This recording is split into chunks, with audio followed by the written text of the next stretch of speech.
reckon trying to make a geometrically accurate front suspension of the sort that I'm going to design would be nearly impossible just on a garage floor. This is where having this table with its 100mm marked out squares is a real lifesaver and a great tool. I've been able to screw the Mazda RX-7 Series 6 hubs that I'm going to use in place on the floor exactly where I want them to be, and I can get both sides the same of every measurement that I do because of the grid that I've got on this floor. This is going to be the first double wishbone front suspension I've ever made from scratch, so I need all the help I can get. This is the best book that I could find on eBay. The only limitation of this book is it's written around the designing of suspension primarily for clubman type circuit cars. I couldn't find a book specifically designed for off-road suspension, but nevertheless it's full of good advice, a lot of which I can apply, and it'll help me avoid making a lot of mistakes I would have otherwise done if I just tried to do it on my own. I've taken the front suspension mounting points on the chassis into account when I was making the chassis. That upright there gives me a point where I can mount the inner wishbone points at the back, and here I can mount them on that bar. That's why I've been able to mark that line out. I'm going to use Heim joints on the inside. I was going to use them on the outside, on the actual hub itself, but I've changed my mind about that. Heim joints give most of their movement that way. You can of course mount them this way on the hub, but when I do that I'm not getting enough movement for the amount of suspension travel that I want to design into this front end. So I'm going to go away from using these, even though I've bought them and I've got what I need here. Each of the two wishbones on either side of the front suspension will have a Heim joint mounted to the chassis that will give flexibility and adjustment. And then the wishbone will come to a plate here that will take the factory joints, and I'll show you later how I'm going to make them adjustable for camber. And then the front suspension unit, which is the same height as this piece of tubing, will go around about there with a mounting point up there. The place I'm going to start manufacturing the front suspension is by making the mounting joint for this front inner lower Heim joint. I don't know where the top joint's going to go yet, because that's got to be a precise height between the two determined by the height of the hub, and I haven't got the ball joints yet that I'm going to use to get that measurement. But I do know I don't want any metal below the skid plate. So this is the lowest point on the front of the chassis where the mount can be. So I'll fabricate this one now.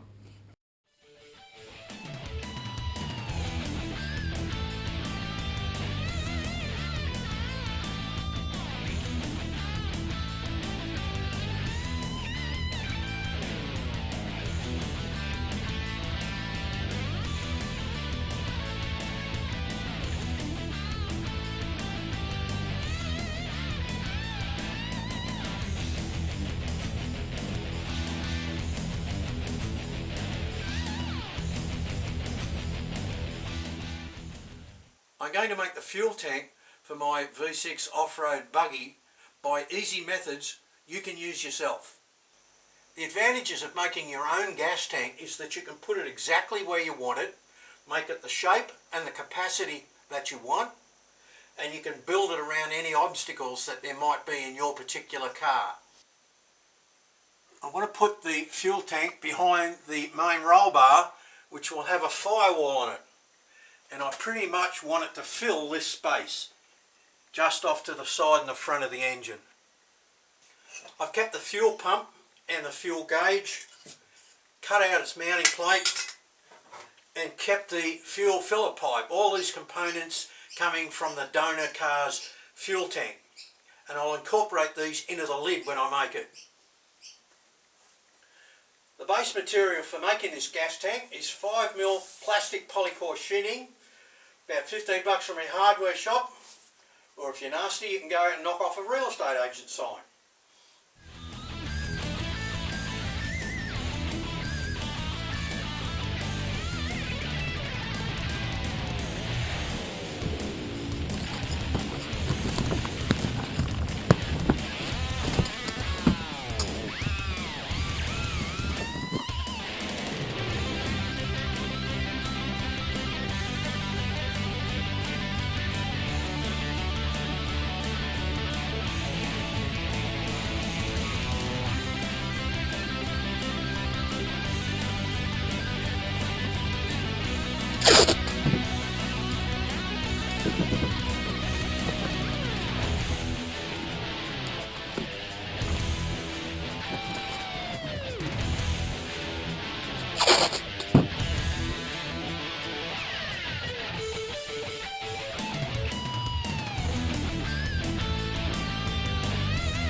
basic fuel tank, you could just stick this polyboard together with masking tape like I've done and cover it on the outside with 3 layers of fiberglass. That'd be a fine tank.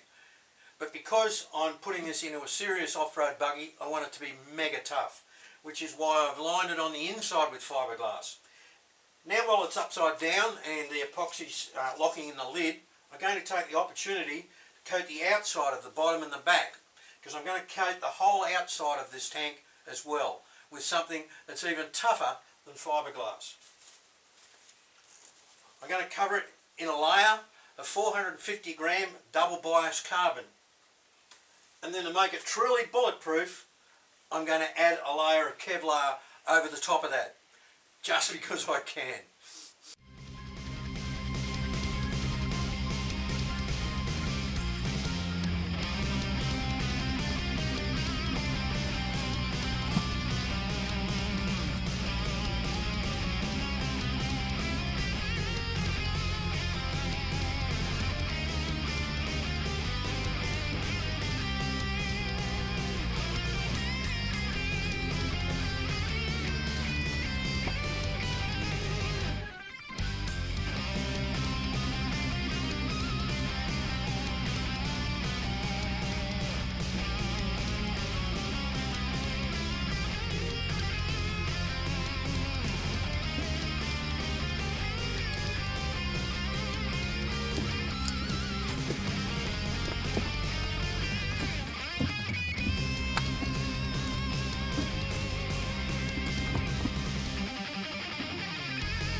The standard factory fuel tank that this pump came out of on the Mitsubishi sedan that I wrecked was 175 millimetres deep. The tank that I've made for my buggy, where I'm going to use it, is nearly twice as deep. So I've got to position the pump and the float right down at the bottom of the tank so that it'll scavenge properly. So all I need to do is lengthen this bracket and extend these wires.